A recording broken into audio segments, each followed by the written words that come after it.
Chat Pile Cool World album review. Let's chat about it. Hey friends, what's going on? John here from What's Spinning here tonight to chat about this latest album from Oklahoma-based noise rock and sludge metal band Chat Pile, ladies and gentlemen. They've been at it for a few years now, and honestly, I was a little late to the party with their music originally, but they have become a absolute go-to for me in modern sludge metal and noise rock and the noisier side of metal. Their early EPs like This Dungeon Earth and Please Remove Your Skin. Yeah, these are awesome. Their early EPs like This Dungeon Earth and Remove Your Skin, Please. Yeah, those are some pretty cool and very wild EPs. Now, the band was still tightening up a few things from here to there, but not only did they have a sound, these EPs were nasty. Now, it would be quite some time before we heard from Chat Pile again, but when it was with their studio full-length debut album, God's Country, a album that blew me away so much it made me just rework my entire calendar, which is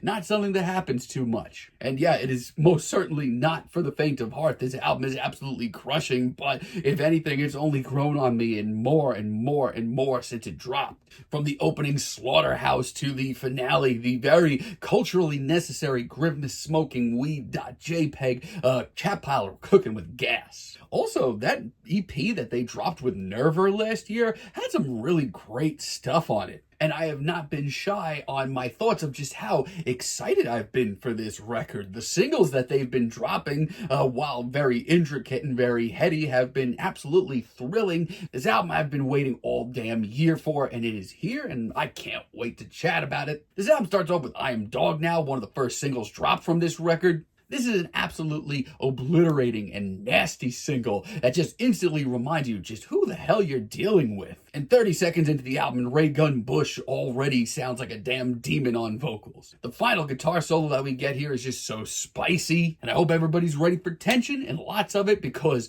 you're gonna see it pop up a lot here. But man, this is a great single. The danger is back. And I will say this real quick, honestly, I feel like a lot of the deep cuts on this record actually outshine a lot of the singles. I mean, leading up to this record, I enjoyed all the singles, but, they were very heady, and it made me worry about the album's direction at times. But the deep cuts on this thing are just so dense and so memorable. Like Shame, for example. This track is just straight gnarly. I love this big, bassy riff that we get here. It's not a constant onslaught. It's not the most overly heavy thing here, but there is not a single second of this track that the band isn't just creeping under your skin slowly. It's a pensive slow burner from hell, and yeah, that's a great sound from them. I love it. It's so anxious. It's so nasty. It's almost hypnotic at points too, and I love it. Also, really love Frownland. This one, once again, almost has like a groove to it at points. There are some slight nods to groove metal, but don't worry, Chat Pile are still themselves. These crashing riffs, though, let me tell you, every time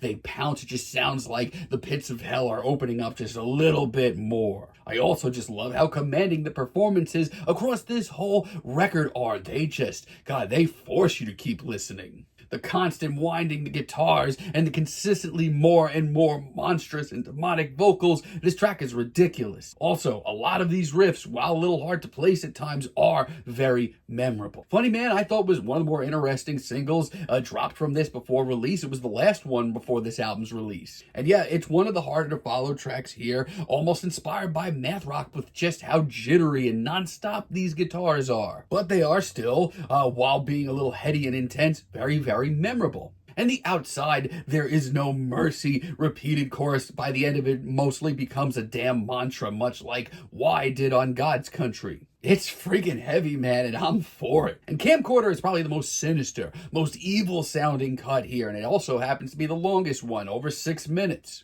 And it may not be the most raw or animalistic cut here, but it is just as intense, because my God, is this track suffocating. The riff, the atmosphere, somehow there is even less hope on this new record. And that's not a bad thing. And yeah, this track's a little dense, but God, is it thrilling. Also really love Tape that follows it up. This one's got a nasty edge to it. A sense of urgency as well. As a matter of fact, it's one of the more explosive tracks on this record. And for a pretty pensive but very evil album like this, this wakes me up a little, and I needed that. And it's just as hypnotic and mesmerizing and hard to look away from. And I can't stress this enough. Every hook on this record sounds like the most harrowed, tortured mantra that you've ever heard, and yeah, that's a compliment. I personally don't have a lot to really report that's all that bad, except for maybe The New World. The New World's easily my least favorite track here. Initially, I was kind of lukewarm to it. I didn't think it was all that bad. But the more I've listened to this record, I'm not getting that same thrilling feeling from this. It sounds surprisingly rehashed. I've never thought that about a Chat Pile track. It's a weird one, but man, dude, Chat freaking Pile get back on track for this finale. Masc is still really, really good.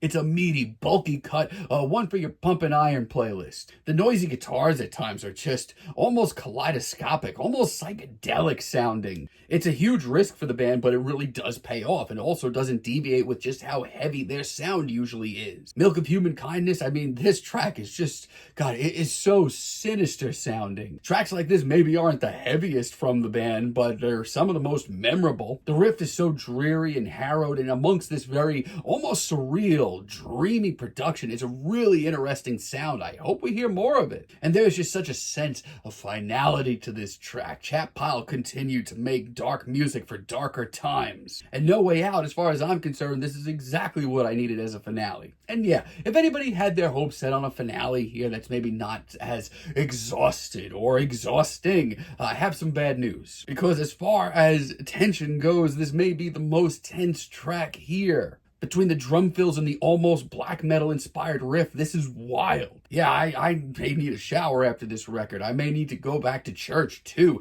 I mean, yeah, this record is great. Chat Pile continued to be one of the most creative and genuinely intense sounding bands in the noise rock and sludge metal genre. Their albums still continue to pack so much purpose as well. Lyrically, they continue to be one of the more compelling acts as well. I mean, all systems are go from me. I mean, yeah, I probably like God's Country a little bit more by this point, but still, I'm feeling a very light 9 on this record. But let me know what you all think down below. If you like the video, be sure to give us a like, give us a subscribe, and let me know down below what you would like for me to chat about in the future. And until next time, have a great day, friends.